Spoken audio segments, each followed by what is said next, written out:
देखो, ये ज्योग्राफी की सेकंड क्लास है। पहली क्लास में जो हमने पढ़ा था उसे रिवाइज कर लेते हैं।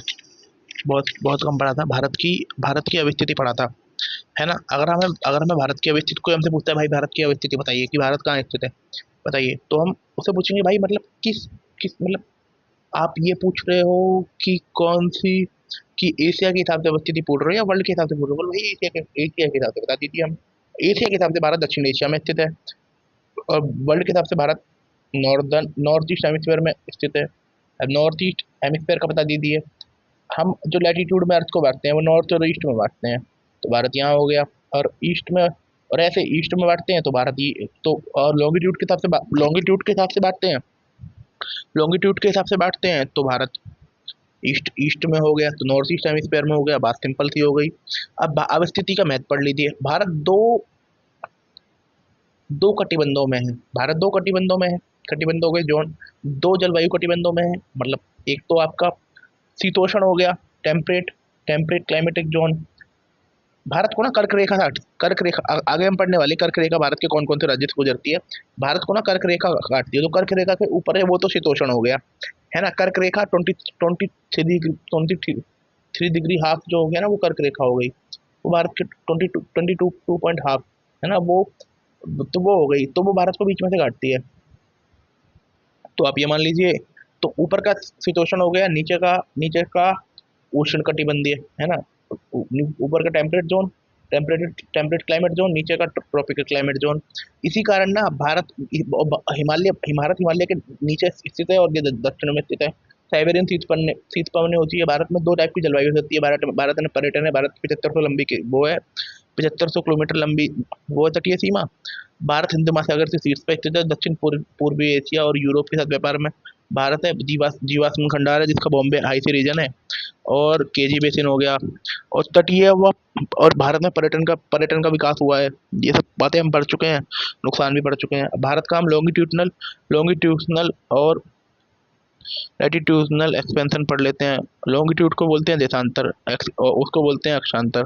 अक्षांतर में भारत पढ़ोगे तो, अगर आप मुख्य भूमि से पढ़ोगे तो भारत 8.4 डिग्री से लेकर 37.6 तक है ना। पर अगर आप आइलैंड स्टेट से जोड़ोगे तो भारत 6.45 से लेकर 37.6 तक है ना।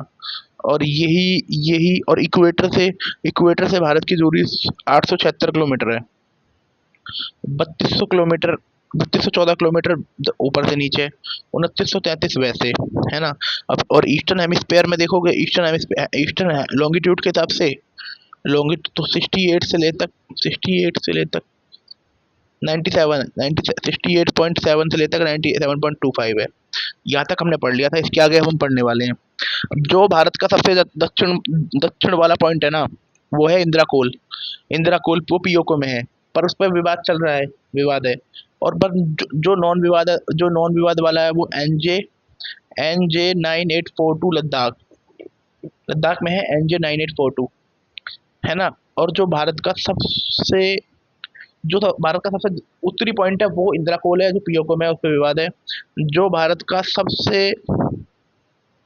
जो सबसे दक्षिण पॉइंट है वो इंदिरा पॉइंट है, पामेलियन पॉइंट भी कहते हैं, पार्सन पॉइंट कहते हैं, ला हिचांग कहते हैं। और ये ग्रेट निकोबार में, और ये डूब गया है। इंडोनेशिया में 2004 में सुनामी आई थी वॉल्केनो के फटने से, ये डूब चुका है भारत। और जो भारत का सबसे पश्चिमी पॉइंट है वो गौरमाता या गौरमाता है ना। और मुख्य भूमि में जो भारत का सबसे सबसे पश्चिमी सबसे दक्षिणी पॉइंट है वो आपका कन्याकुमारी है, कुमार अंतरीप है या केप कोमेरिन है। और जो भारत का सबसे पूर्वी पॉइंट है उसे बोलते हैं वलांगू या किबुथु। वो अरुणाचल प्रदेश में है। हम दोबारा पढ़ते हैं। भारत का जो सबसे उत्तरी पॉइंट है, जो वो इंदिरा कोल है। पर अगर आप अगर हमें पर अगर हमें वो देखना है, लेकिन इसको लेके इशू है, पाकिस्तान के कब्जे में है, पाकिस्तान में पर अगर हमें नॉन कंट्रोवर्शियल देखना है तो हमारा एन जे 9842 हो गया। और ऐसे ही, और हमारा भारत में सबसे दक्षिण देखना है तो इंदिरा पॉइंट हो गया, जिसे पार्सन पॉइंट बोलते हैं, जिसे पैमेलियन पॉइंट बोलते हैं, लाइचांग भी बोलते हैं जिसे। और ये डूब चुका है पहली बात तो। और ये ग्रेट निकोबार में पड़ता है। परंतु भारत को अगर अपना मुख्य भूमि में देखना है तो जिसे केप कोमेरिन, कन्याकुमारी, अंतरीप, है ना, ये सब चीज़ें बोलते हैं। भारत का सबसे पश्चिमी पॉइंट गौर माता या गौर माता है, और भारत का सबसे पूर्वी पॉइंट वलांगू या किबुथु है अरुणाचल में। इतना पढ़ चुके हैं हम। देखो, जैसे हमने पीछे पढ़ा था 67.8, 67 ये पढ़ा था ना हमने 68.7 हमारा 68.7 ईस्टर्न लॉन्गिट्यूड से ले तक 97.25 ईस्ट डिग्री लॉन्गिट्यूड हमारा लॉन्गिट्यूडनल एक्सपेंशन है। और परंतु जो भारत ने जिसे अपनी इंडियन स्टैंडर्ड टाइमलाइन मानते हैं, उसे वो हम मानते हैं तुम्हारा 82 पॉइंट हाफ को, जो छत्तीसगढ़ के सरगोजा में एक दूसरे को काटते हैं, कर्क रेखा और ईस्टर्न पैराडाइम है, eastern eastern Indian standard time. अब हम ट्रॉपिक ऑफ कैंसर पढ़ने वाले हैं। 8 राज्यों से गुजरती है, भारत को 2 जलवायु कटिबंधों में बांटती है। एक नदी माही नदी को 2 बार काटती है।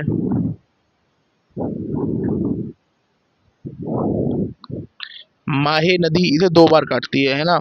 सबसे निकट राजधानी रांची है ना। अब देख लीजिए, पहले पहले गुजरात हो गया, देन राजस्थान हो गया, मध्य प्रदेश, छत्तीसगढ़, ठीक है। बिहार नहीं है, छत्तीसगढ़ है। नहीं, बिहार बिहार नहीं, मध्य प्रदेश, छत्तीसगढ़, ये 4 तो हो गए। झारखंड हो गया, पश्चिम बंगाल, त्रिपुरा, मिजोरम। 8 राज्यों से गुजरती है। गुज राजस्थान, एमपी, छत्तीसगढ़, झारखंड, ये 5 हो गए। पश्चिम बंगाल, त्रिपुरा, मिजोरम। Well done.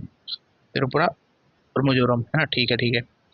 ये पश्चिम से पूर्व की ओर है। अगर पूर्व की ओर पूर्व से पश्चिम ओर करेंगे, मिजोरम, त्रिपुरा, पश्चिम बंगाल, झारखंड, छत्तीसगढ़, मध्य प्रदेश, राजस्थान और गुजरात, ठीक है ना। एक बार नदी का और कंफर्म कर लें।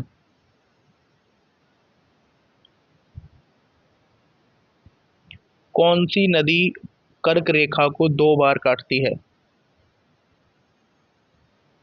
देखो, माही नदी, मध्य प्रदेश की माही नदी है, जो विंध्य पर्वत से निकलती है। गलती हो गई थी लिखने में, लिख देते हैं, याद रहेगी।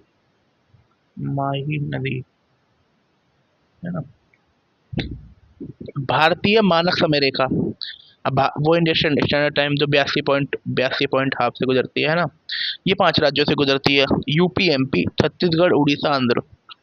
यूपी, एमपी, ये उत्तर से दक्षिण की ओर है। UP, MP, Chhattisgarh, Orissa and Andhra, ठीक है। अब छत्तीसगढ़ और उड़ीसा वहाँ पे भी है ना। और ये यहाँ पर हो गया।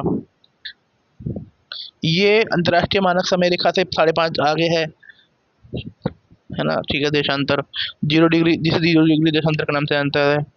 कर्क रेखा और छत्तीसगढ़ के सरगुजा में काटती है। अब बहुत इंपॉर्टेंट चीज़ आ गई, बहुत इंपॉर्टेंट चीज़ है। देखो, अंतर्राष्ट्रीय जो मानक समय रेखा है, अंतर्राष्ट्रीय मानक समय रेखा, इंग्लैंड में ग्रीनविच हो गया, तो यूरोप हो गया। एक वो यूरोप से गुजर रही है, एक अफ्रीका से गुजर रही है ना। एक एक एक अटलांटिक, एक एक अटलांटिक कॉन्टिनेंट से गुजर रही है, तो 3 कॉन्टिनेंट से गुजर रही है। अब सी देख लीजिए, एक आर्टिक ओशियन, एक अटलांटिक ओशियन, एक साउदर्न ओशियन, 3 ओशियन, 3 सी। भारत में ये 2 कॉन्टिनेंट और 3 सी हो गया। ऊपर तुम्हारा आर्टिक ओशियन, नीचे तुम्हारा एशिया एंड एशिया और अंटार्कटिक। पर भारत में 3 हो गए, इंडियन ओशियन और साउदर्न ओशियन, है ना। कितनी बात बोली, इंडियन 3 सी भारत में, हाँ, सी भारत में 3 हो गई। क्षेत्रफल, ठीक है। भारत के हम क्षेत्रफल के बारे में पढ़ लेते हैं। क्षेत्र, है ना। अब भारत का क्षेत्रफल के बारे में पढ़ लेते हैं। भारत का जो संपूर्ण क्षेत्रफल है वो 32,87,000 किलोमीटर है, जो विश्व का 2.4 है। भारत 7वें स्थान पे आता है। 7वें स्थान पहले पे हो गया रसिया, कनाडा, चीन, यूएसए, ब्राजील, ऑस्ट्रेलिया, इंडिया। हाँ, यही हो गया। 8वें पे अर्जेंटीना, 8वें पे अर्जेंटीना हो गया।